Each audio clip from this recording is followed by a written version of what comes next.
You're listening to After the Review. After the review. After review, the ruling on the field is confirmed. What's up, ladies and gentlemen? This is After Review. I'm your host, Peter. Joining us again this week is Matt. Matt, you dead over there? How's the COVID treating you?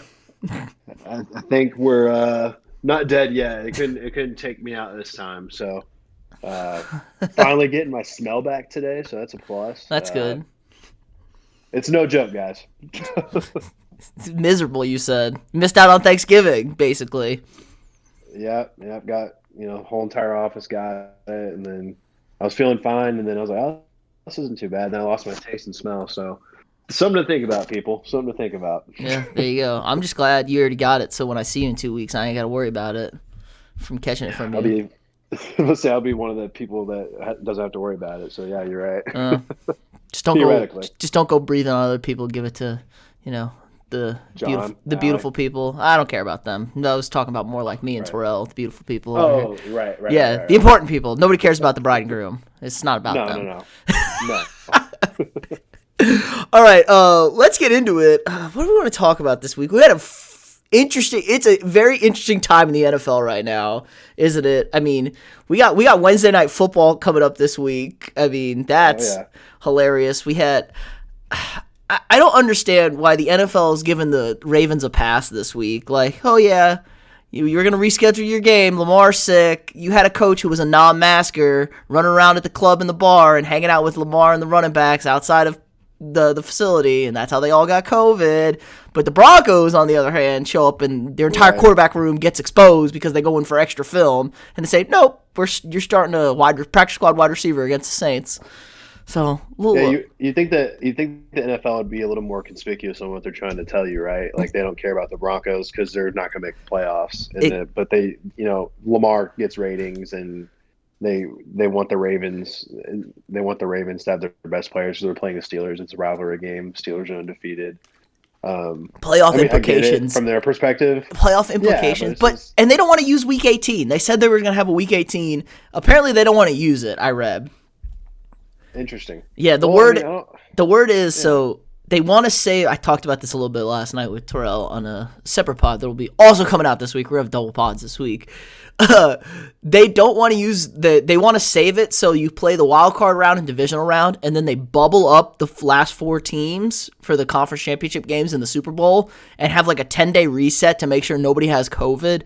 So it's almost sounded like they're going to take a week off between the divisional round and the conference championship rounds to then get the Super Bowl and the those 3 games played without any COVID issues. Okay. So I don't hate that. Yeah, but it's just like who the hell's gonna make it before that though? Because teams are dropping like flies right now. Yeah, it seems like it's kind of spreading like crazy right now in the NFL. It's just kind of like the NFL's kind of saying deal with it unless you're a team we like. So we can't. We need the. Yeah, the Ravens are on the. They're on the edge here. They are currently not in, so they need them to be full strength to get their boys in, because I'm sure they're ecstatic that they're gonna have to deal with the Cleveland Browns are in. Woo! Yeah, yay! They're so excited. God, I kind of want to. Cleveland. I know you wanted to talk about like pretenders, like real teams and fake teams right now, this late in the season. Yeah. Let's start with Cleveland. They have to be the worst 8-3 team I've ever seen. Yeah, I think. And is it solely because of the quarterback, you think? Baker's not been good. He's been better the last few weeks. He hasn't turned the ball over. I'm hearing everything from Browns fans. Brown fans saying, like, well, the weather's been bad in Cleveland. Really? And water's wet? No shit, the weather's bad in Cleveland. Like AFC North. Yeah, like come on. Every team up there has bad weather. Yeah, I mean, maybe Baltimore has the best weather because it's a little bit on, the Atlantic. But I mean, come on, guys, you can't use that as an excuse. You played in that weather for 50 years, over 100 years, whoever the hell long Cleveland's been around. It's like that's a terrible excuse. You have the best run game, and they have the best running game in football. Yep. And they're still struggling. I mean, their record was, let's see, they have a negative point differential, so they have that going for them. They have bottom 10 in yards per play, which I know You know, the NFL and the Vegas guys love it. And they're 1-3 against teams 500 or better and have been outscored 115-51 in those games. So that doesn't scream good team to me. I think their defense is pretty legit, I think. And I think their running game is legit. And I just literally think what's holding them back is Baker Mayfield, unfortunately. Because I like Baker. Yeah, I mean, I like him as a guy. He's just not getting it done. But especially with a team like that team is stacked. They haven't. I think what was it? He hasn't completed 12 passes before this week. He hadn't completed 12 passes in 4 of his last 5 games. So they're not even completing passes anymore. Trying. They have the second easiest schedule so far in the league, and their remaining schedule. I mean, they could lose out. They got Tennessee this week, loss. Ravens. Probably another loss. At the Giants, I could see the Giants beating them. Yeah, I can see that too. The Giants playing good. I don't know Daniel Jones' situation. Their only game they're going to win is at the Jets. They got the Jets week 16. Oh. Yeah, that could easily go, 9-7? 9-7, and then they got Pittsburgh week 17, and Pittsburgh's probably going to have to win that game to keep pace with the Chiefs. I think that's the only thing. That's the only thing that's going to let Pittsburgh maybe go 16-0. Because I know Pittsburgh's another team we want to talk about. That you said they're the worst 10-0 team you've ever seen. Yeah, well, it's crazy to say that. Like, I mean, the point. Like, if you just look at statistics, like without even watching a game, like the point differential is 124. Plus 124 in their favor. Their defense is clearly elite, right? Yes, because number one. They've given up the least amount of points. Yeah, least amount of points, and they lead the league in sacks and quarterback pressures. Yeah. So their defense is elite. They have a solid wide receiving core. And then we were talking about last night, their running game is the only thing that feels like it's holding it back, right? Yeah, it feels like they have a lot of unconvincing wins, right? Yeah, barely beating the Cowboys. Barely beat the Broncos. Who suck. Yeah, barely beat the Texans early in the season. Barely beat the Broncos.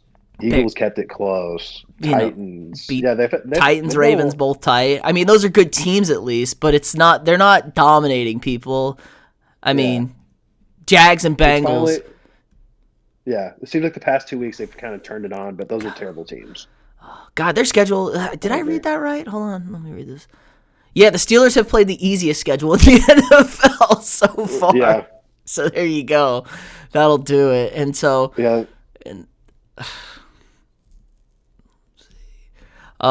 their schedule down the stretch though is a little bit tougher. They have Baltimore football team, the Bills, Bengals the easy one, the Colts, and then at the Browns. So we'll see. I don't know what to expect from them moving forward. It feels like they're going to have to go 16-0 just to keep pace with the Chiefs, because the Chiefs are probably going to go 15-1, I think, even though this Chiefs schedule is not the easiest thing in the world. Right. Sorry. I heard someone call me. Yeah, okay. Typical. I kind of figured that out. I filled the dead air. Don't worry about it. They have to go. It feels like they have to go 16-0, the Steelers. Yeah, to keep pace with the Chiefs. No, I totally agree. Chiefs look like they can't be stopped on offense right now, even though sometimes it feels like the Chiefs don't put people away like they should. Yes, that's what Terrell and I had. Terrell had a full cry session about it last night with me about the Chiefs and their lack of ability to put people away. And I said, welcome to the NFL. Welcome to the NFL. Nobody plays 4 quarters. You ever seen a team play 4 quarters? Rarely. Yeah, what do you think the problem is with them? Do you think they're just letting off the gas? It's too easy. I think Cowherd brought it up on Monday, and I thought he hit the nail on the head. He's like, it's like the Durant Warriors. Like, it's just too easy for them. And when you know it's that easy, you kind of lose focus. They're just kind of winging it, sort of. It's like, we can score whenever we want to, and then you can't lose focus in the NFL because these are professionals out here. They're gonna stop you, but. Tyreek Hill had 240 yards in the first quarter, and they scored 17 points. This game looked like, Yep. So I think that's their only issue, and I don't think you're ever going to let your guard down in a playoff game. That's when they'll start burying people in the playoffs. It's like, okay. Yeah. We'll be up 30 or 40, but very interesting. The Steelers would definitely be the worst 16-0 team.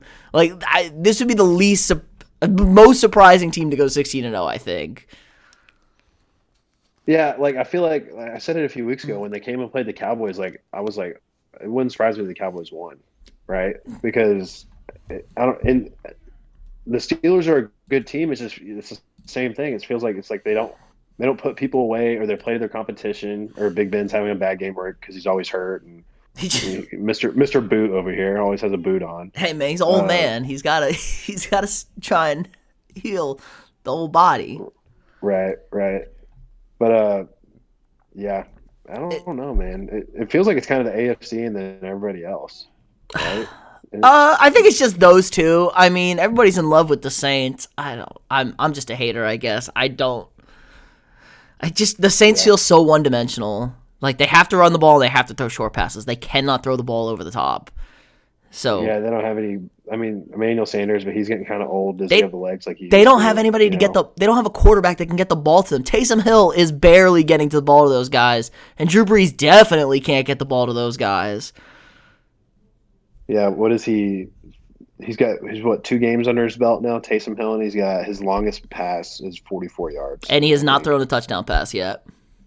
Yeah, and so he's averaging what? His completion percentage is good, but that's normal for the Saints because they don't throw it deep like we were just saying.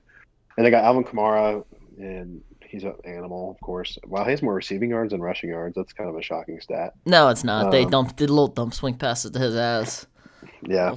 I mean, their defense is playing good. I guess if they get the 1 seed, it's okay because they don't have to leave the dome. But if they have to go on the road to Seattle or Green Bay, they are screwed. They stand no chance against either of those teams in bad weather in December. So I don't trust them. I don't trust the Packers either, just because I've seen the Packers get bullied multiple times. They're also 0-2 against teams 500 or better, and 8-1 against everybody else, and the other losses against the Vikings, which is a power run team. So they don't have a strong schedule at all, the Packers, or at least quality of wins. I guess they beat the Saints week 3. Yeah, they beat the Saints week 3. That's their only decent win. Got smoked by Tampa. Yeah, Green Bay. Yeah, again, 8-3 team. Probably feels like a fraud a little bit too, right? I mean, they got the Colts. Could have kind of put them away if they wanted to, but they never did. Because the Colts were winning by a bunch, right? No, the Packers were winning by a bunch, and the Colts came back and bullied them in the second half. Right. I mean, they get Tennessee week 16 we get to watch, because that'll be the test. Because if you can't... Put it this way, I don't expect them to stop Derrick Henry week 16 at all. Yeah. No, that wouldn't surprise me either. Oh, God, I'm kind of excited about that matchup now. If I get into if I can get to the finals in my fantasy league, I think I'm going to win, because I got Derrick Henry. Yeah. That's a match. That's a matchup for me right there. I'm feeling that, so I got to get it together. Jesus. I mean, Packers could be. They got the Eagles. Eagles are terrible. God, they were horrible. That game last night was horrible to watch. That game was so painful to watch. The Seahawks didn't look that good either. Like they play so lackadaisical. The Seahawks on offense, it's very frustrating. It feels like they call really stupid plays sometimes for Russell Wilson and them, and their 4th down calls were not good at all. Yeah, it's weird. It's like Pete Carroll's freaking butt curls up a little bit. Butthole curls up a little bit every time it's like 3rd or 4th down. It seems like he freaks out, and then he gets very conservative, and he gets very conservative at weird times too. Like he runs that classic like a college coach. Like it's like 3rd and 20, he runs a draw.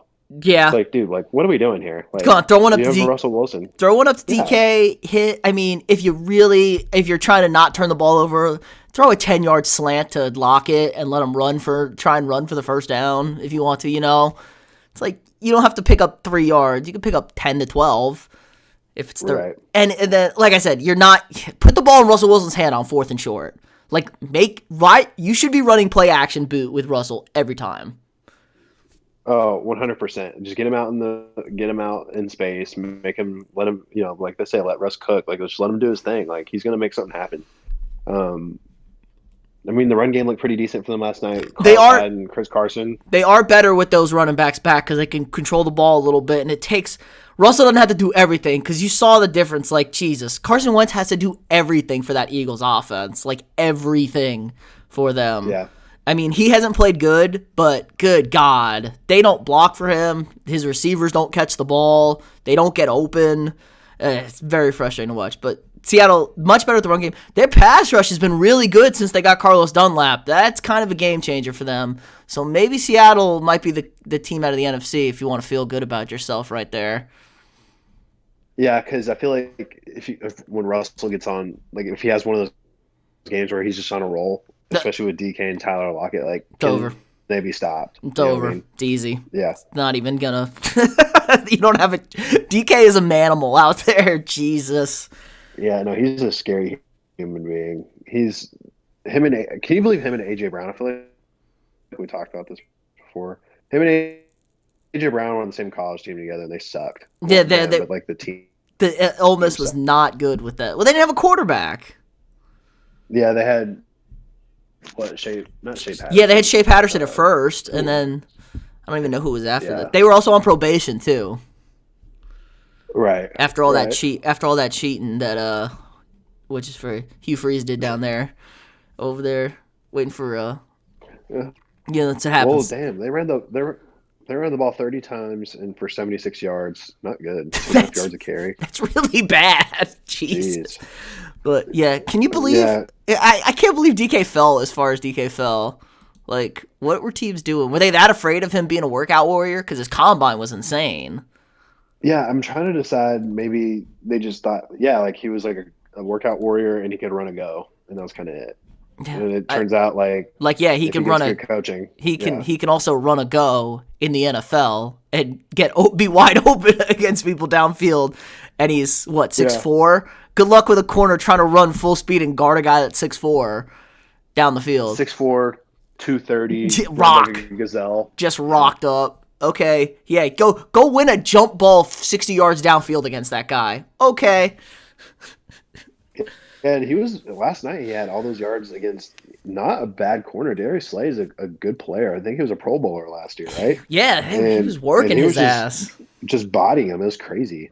I mean, I did like the Eagles' game plan, though. Anytime Metcalf caught the ball, they put a lick on his ass. They said, okay, you want to run and catch the ball? They were going after his ass. They got a couple of unsportsmanlikes taking late hits on his ass. Yeah, I'm watching that highlight right now of him trying to hurdle Darius Slay. What are you doing? Hey, man, when you're feeling, he was in his zone last night. Yeah, did you see that? Who was it that said he reminded him of Calvin?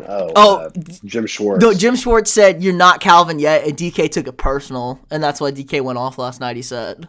Yeah, I saw. Yeah, because did you see him tweet that? Yes. Yeah, he posted the meme. He goes, I took that personally. The MJ meme. Yeah, I took that shit personally. Yeah, it's hilarious. You gotta love the young guys these days. They have a very good sense of the meme world. Good social media. And really, that game looked close. Box score wise, game was not close. Not close at all. I mean, maybe at the end of the half, start of the third quarter, it was there because it was 14-7. Uh-huh. And they had the Eagles went down the field, and they looked like they were about to maybe tie the game up or whatever. But then kicked the field goal, and then, oh, man, they got the Hail Mary. Dude, somebody lost $6 million on that Hail Mary and 2-point conversion. They had the Seahawks minus 6.5.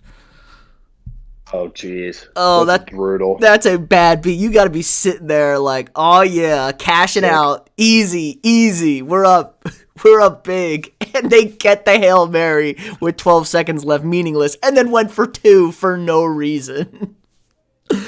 Oh, God, I'd be sick. That's why you don't bet sports. Nope. Terrible. Oh, my God, that's so bad. All right, who else? Bad. The NFC West. Rams and Cardinals totally laid 2 eggs this weekend. Bad 100%. Bad losses for both those teams. I don't know. I feel like the Rams are good. Jared Goff is turning the ball over way too much for them. And then Arizona, Kyler Murray is held back by Cliff Kingsbury. It's that simple. Kyler Murray's held back by Cliff Kingsbury, you think? Yeah, Cliff Kingsbury coaching is not good.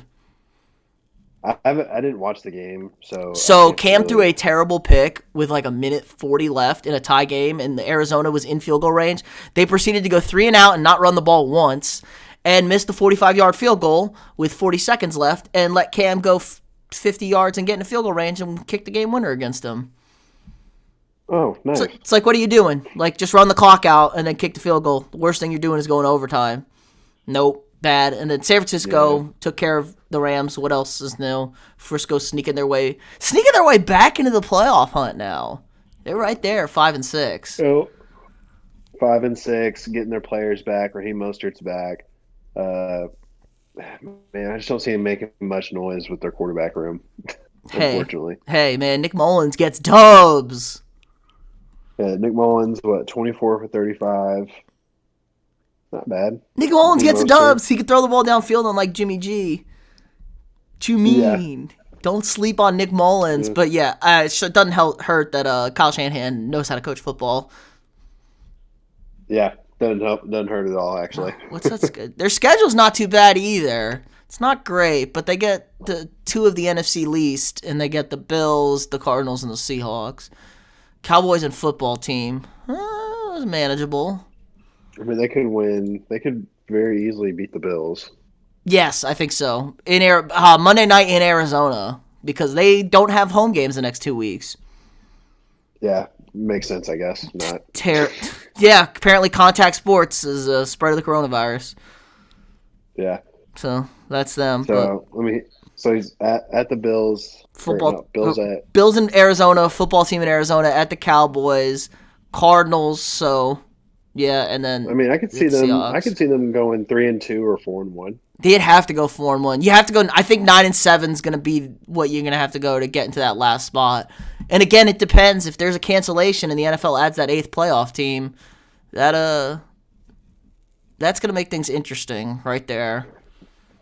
Yeah, agreed. It'll be interesting. That NFC West is really good. Yeah, we've talked about this. They're solid. Still the best division in football, probably, right? Probably the closest. They got all 4 teams. I mean, yeah, the Niners are in 4th at 5-6. That's not bad. They're better than every team in the NFC East currently.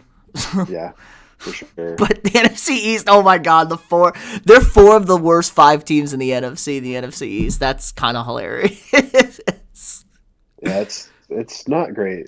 Not great for the not a good look for them. No, Like everybody in the top 10. I mean, they're all go ahead. The only team that's in there between them is the Panthers. The Panthers just seem to lose every game close down the stretch. Yeah. But then other than that, it's like, oh my God, what are we doing? That's just weird to look at. Oh. Yeah. God, wow. The Cowboys do they have the worst point differential? Cowboys are the worst team in the NFC currently. And they do have the worst. Giants have worst. No. Jets. Yeah, they have the Giants, worst in the Jets. Conference.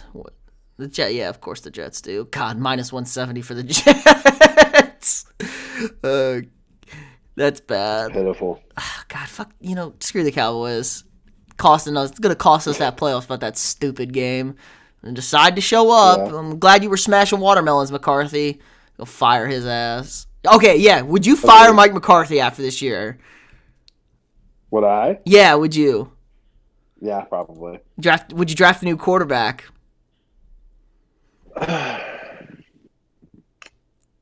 It depends what I could get from Dak contract-wise, I think. Dak's it's gonna say it's a franchise tag of $40 million. It's $40 million or $38 million for 5 years, fully guaranteed. Coming off this ankle injury. Yeah, because I think McCarthy could extend himself a little bit. Oh, McCarthy just got fired. Well, say you don't fire him. Say you're taking a quarterback. That could get you. He could buy himself time, and he's saving working cap. Yeah, because they're picking 4th right now, the Cowboys. And so it's the Bengals are going to get Penei Sewell. Mm-hmm. Jets and Jags are going to take the 2 quarterbacks. They'll take Fields and Lawrence, so the top 2 guys are gone. So you're sitting there with Trey Lance, maybe? I mean, I don't know who else is going to be. God, who else is going to be up there? Some D linemen, maybe? I don't know. I would say Jamar Chase, but Cowboys are not taking another receiver. No, I think it's that, or you trade that pick away and get a bunch of picks, and you sign Dak, and then.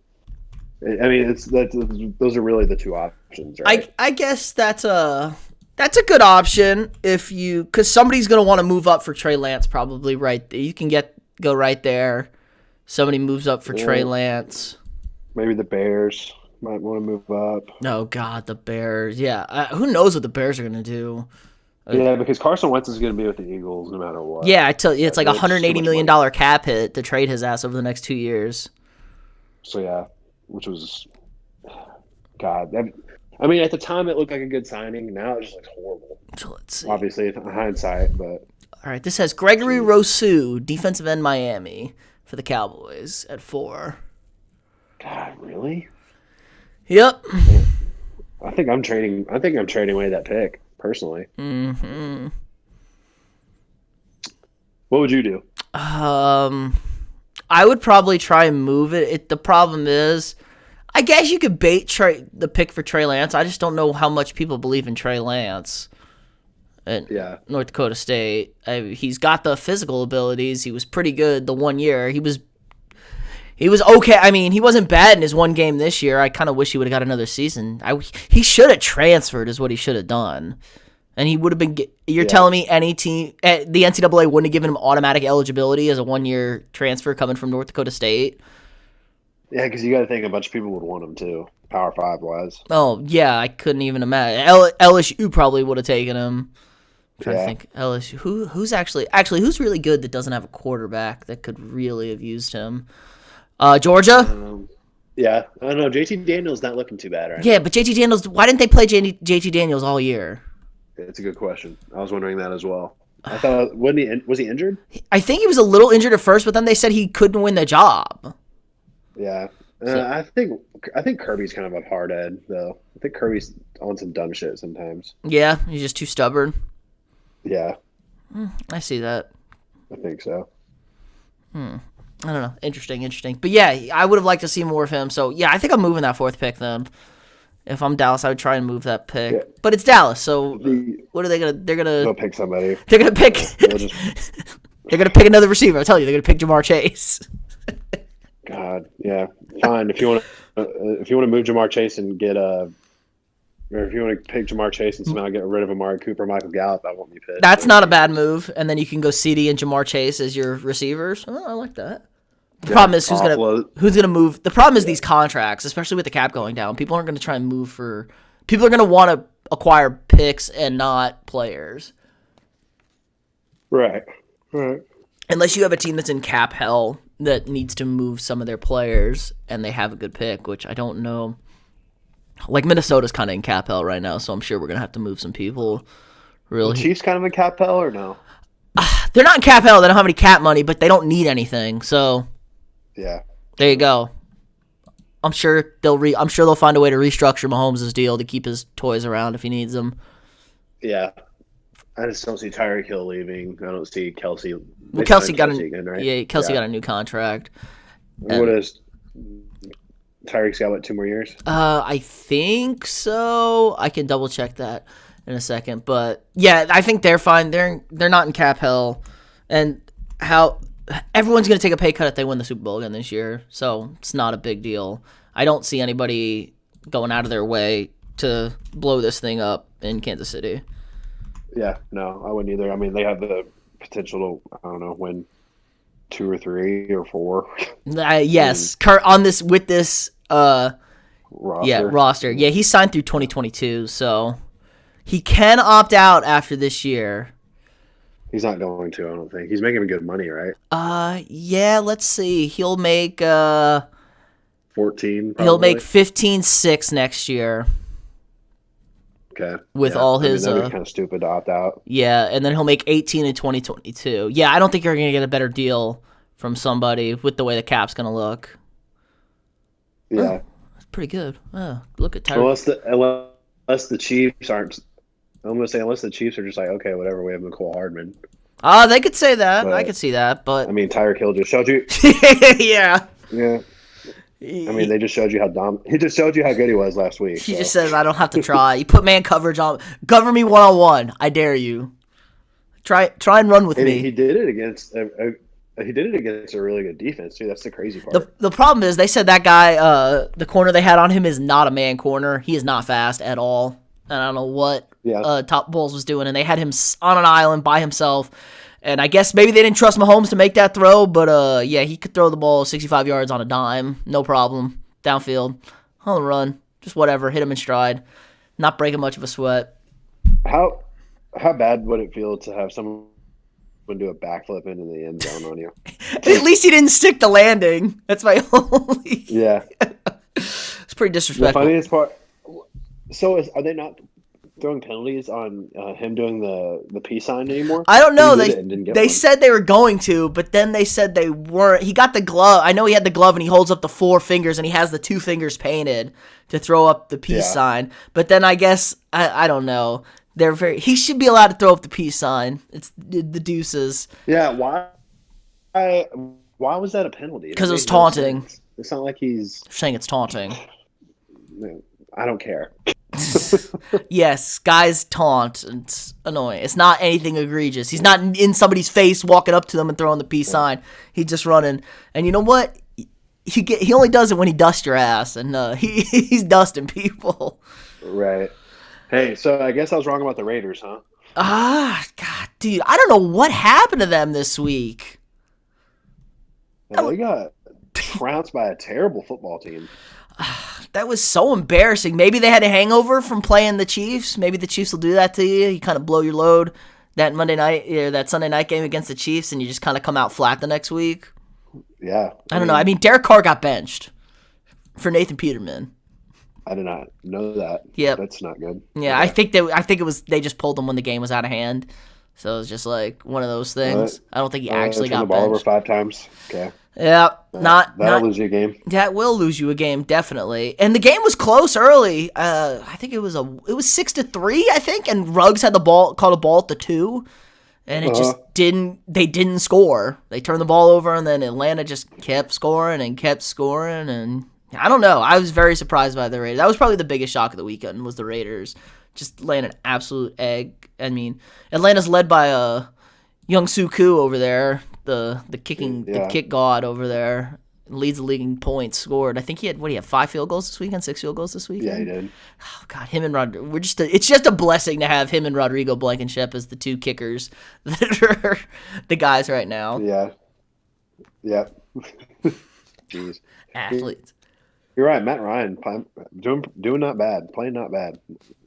As of late. They do it every year. They start like shit, and then all of a sudden they play good. They fire their coach, and then we're elite. That's how they do it. It's got to be frustrating as a Falcons fan because God, think about all those games they blew. They'd probably be an 8-win team right now. Yeah, but say they blew the Cowboys game. They blew the Bears game, and I think they blew another one too. Panthers. Did they blow? Yeah, they did. The Lions 23-22. I mean, all their games are close. Oh yeah, they blew the Lions game. Yep. That's right. That's the game where that's where Todd Gurley fell into the end zone when he wasn't supposed to score. Yeah. And then the Lions walked down the field. It only made it worse because literally in the huddle before, Todd Gurley was like, I know, don't score. Jesus. Then he did it anyways. Yep. Oops. That happens. Rip. But yeah. All right, let's talk college football because I know you want to give out you want to spew a little Tom Herman hate right now. You know what? I don't think it's a lot of hate. It's just kind of like a "told you so" type thing. It wasn't it's an "I told you so." I like that. And so it's just, yeah, he's in Mensa. Is that what it is? He's in Mensa. He thinks he's smarter than everybody, but he's not, clearly. And yeah, I just he's losing recruits left and right. And I just don't understand that. I don't know. He's getting paid a lot of money. He went to the Sugar Bowl. Was that 2 seasons ago now? Yeah, they beat Georgia, and they're back. Remember, they beat a Georgia team that didn't have 4 of their best players on defense because they were getting ready for the draft, and they didn't really care because they were in the Sugar Bowl and just lost to Bama to not get into the playoff. Yeah, and they blew a game to Ohio State, and I think one of those players had a really good tweet. He goes, 5-star culture will beat 5-star players any day or something like that, or something to that effect. And I thought that was a really good tweet. What did we look up since? To me, Texas. what was that? Since 2013 or 2014, only 15% of their 4 and 5 stars have been drafted that they've recruited. Yeah. That's so pathetic.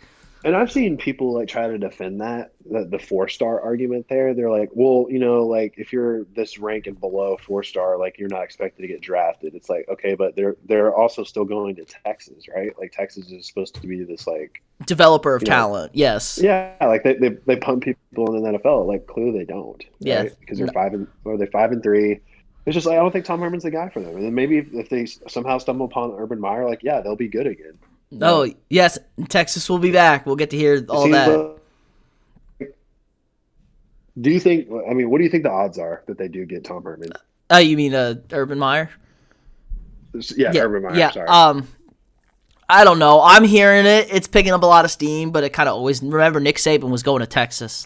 He was a lock to Texas, remember? I don't know. I could see Urban doing it because I think Urban still wants to coach and he'd love to get back at Tom. Tom Herman's the guy that got him kind of run out at Ohio State. Tom Herman was 100, and anybody who doesn't know who the leak was, it was 110% Tom Herman who leaked the story about the coach and his wife and them covering for it. 100%. Why do you think he was the leak? Oh, because Tom Herman's a sleazebag, and Tom Herman was on the staff when that happened, and he was the only person that wasn't on that staff still when all that stuff happened, and he's like the only one that would have known about the intricate details. And there was word that it was another coach that leaked what happened at Ohio State. Right. And so, you know, he was just trying to get any edge he could to take out Urban because they were competition. And you know what I think might be the nail in the coffin for him this season? One, if he loses another game this season, I think he's done. Oh, yeah, for sure. Two, like, he's had 2 captains now just, like, say, like, I don't want to play this season. Just done. But Caden Stearns, like, I think we were in – A&M was in the mix for him, I believe, in recruiting.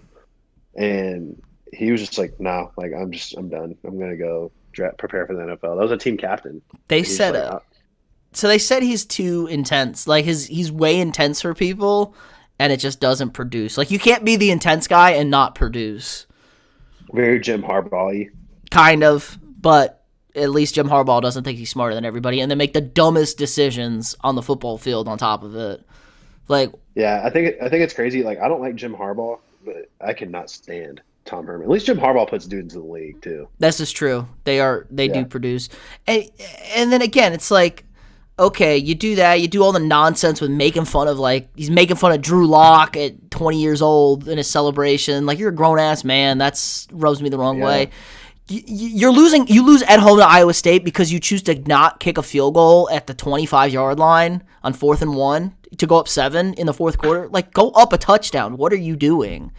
It's just a cavalcade of things. And I'm sick and tired of people telling me Sam Ehlinger is good. Sam Ehlinger is not good. All he does is run the ball. If you run contain and make him sit in the pocket, he will not beat you ever.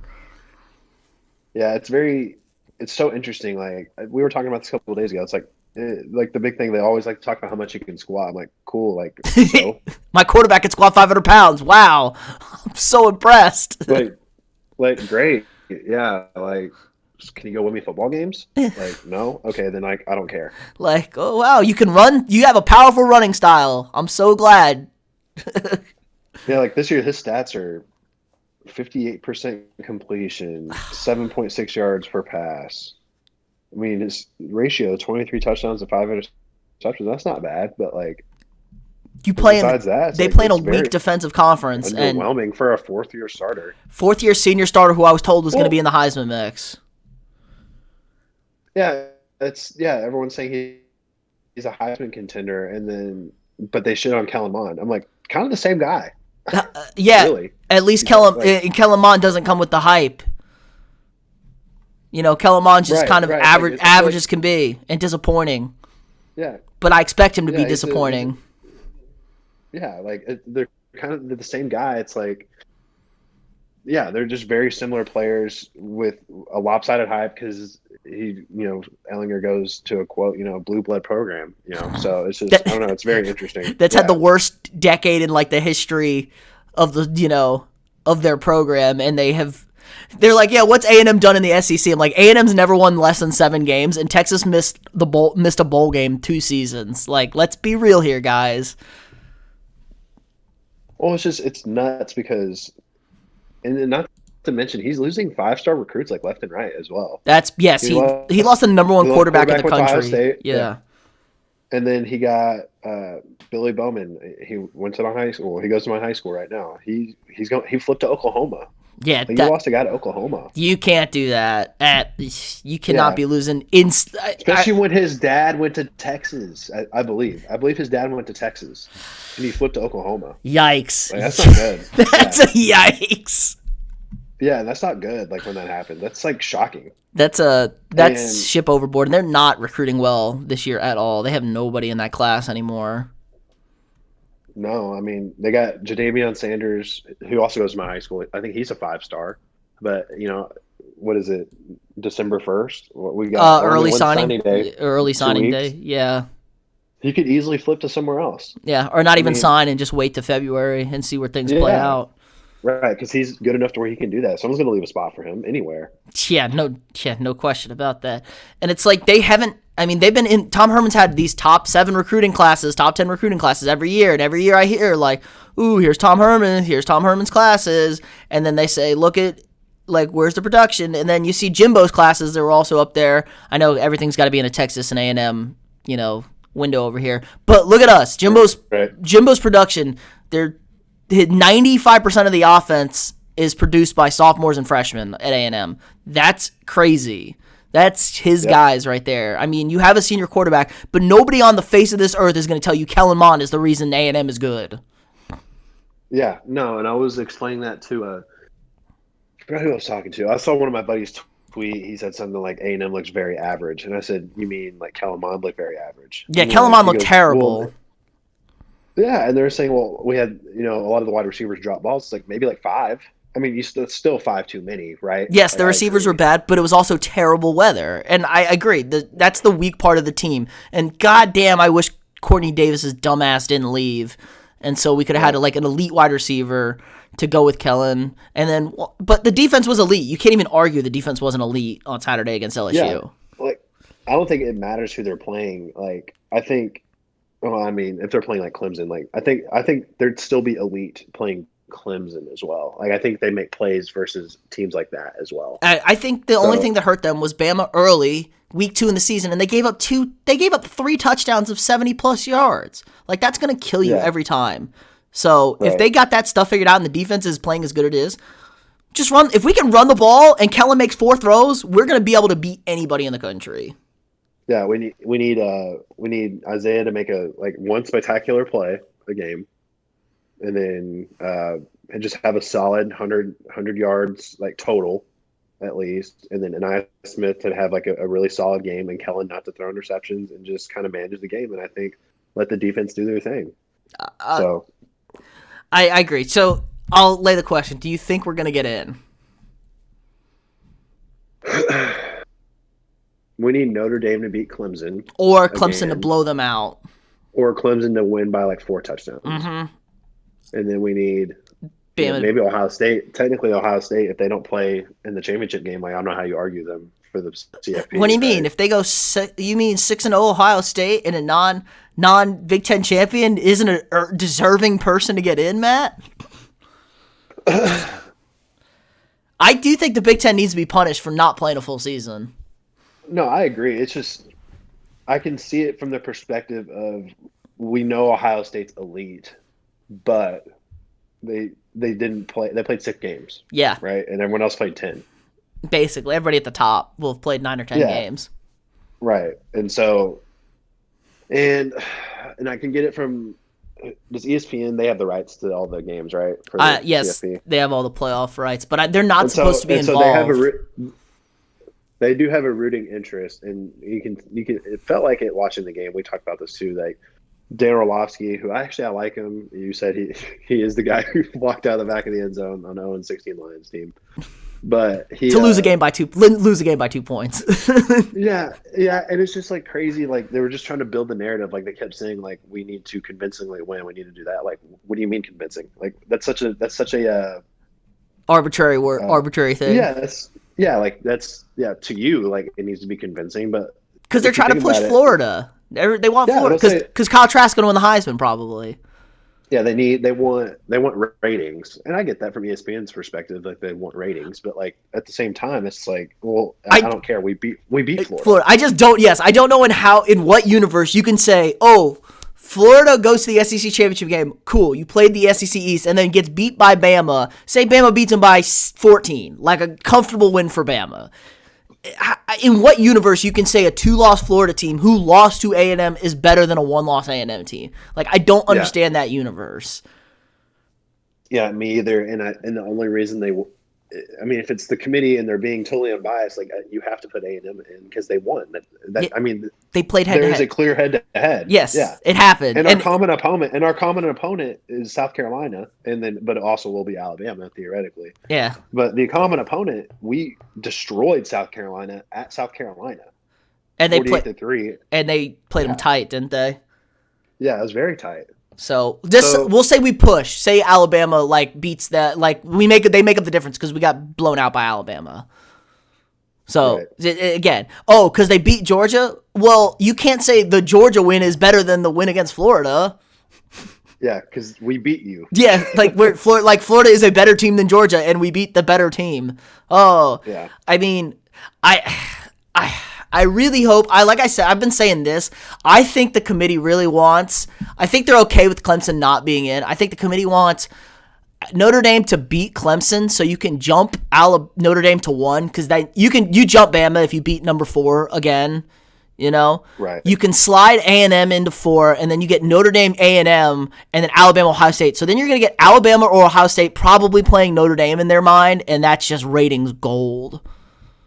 Yeah, and then if somehow A&M busts those hopes for them. Hooray! Well, and then you could also see Mike Elko. I mean, he coached at Notre Dame, so just knowing could be there. You go. Yeah, just knows Brian Kelly's offense theoretically. So yeah. We're getting a little ahead of ourselves. Let's beat Auburn this. Let's beat Auburn this week. Let's beat Auburn. Let's beat Ole Miss. Let's beat Tennessee. Yeah. We'll reconvene. We'll make a decision. I do think. I would give it. They're giving us these low percent. Like they have Cincinnati and BYU as a higher percent chance to get in over us, and I'm like, there is no universe where Cincinnati gets in over us if we don't lose. Yeah, no, there's no way. Yeah, BYU. Did you say BYU? Yeah, BYU. BYU. No chance. No. The only teams that can get in ahead of us are the 4 teams in front of us and Florida if Florida beats Bama. Right. I think it's that simple. I agree. Yeah, I mean, Florida beats Bama, we're out because Bama gets in over us. If they put whatever that is, we instantly get knocked out. And I'm okay with that. Yes, sir. All right. I think that we got anything else? No, I think that's it. All right, that was a good pod. All right, remember, share, subscribe, check out the channel if you want to see more content, and we'll see you all next week.